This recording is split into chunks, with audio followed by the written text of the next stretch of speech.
Le silence avant les slogans. Pendant 1 minute, les policiers municipaux ont rendu hommage à leur collègue Aurélie Fouquet, tuée la semaine dernière dans la fusillade de Villiers-sur-Marne. On ne peut pas laisser passer ça, ça peut arriver à n'importe qui, à n'importe quel moment et n'importe où, dans n'importe quelle commune. Donc c'était normal qu'on lui rende encore hommage aujourd'hui et je pense que ça va rester un moment dans les mémoires parce que ça a choqué beaucoup de personnes. Les policiers ont ensuite défilé dans les rues de Nantes, sifflets dégainés. Environ 300 agents venus de tout le Grand Ouest. Ils estiment exercer les mêmes missions que leurs collègues de la police nationale et réclament donc le même armement. On leur promet le taser qu'ils jugent insuffisant. On ne répond pas à des tirs de Kalachnikov avec un pistolet électrique. Une patrouille de policiers municipaux peut très bien tomber sur des braqueurs qui sortent d'une bijouterie et ce sera le drame. Parce que je ne pense pas que les malfrats leur diront bonjour en passant. Hein, ils tireront comme ils ont fait sur notre collègue Aurélie et ils prendront la fuite.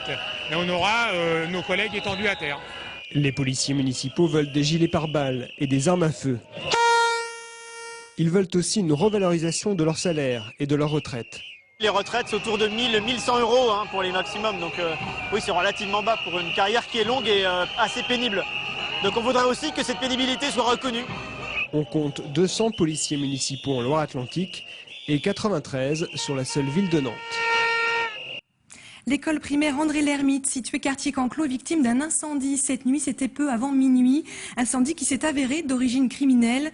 2 adolescents ont été interpellés, placés en garde à vue. Il s'agit d'un jeune garçon de 12 ans et d'une jeune fille de 13 ans. Tous deux ont reconnu les faits. Et puis ce matin, drôle de frayeur pour les étudiants de l'école d'architecture de Nantes. Une alerte à la bombe a perturbé la matinée. Vers 10h30, vous le voyez, les étudiants et personnels ont été évacués. Une trentaine de policiers a sécurisé le périmètre. Les rues aux abords du bâtiment ont été bloquées. Pour la 60aine d'étudiants en plein examen, l'épreuve a dû être interrompue. À midi, tout était rentré dans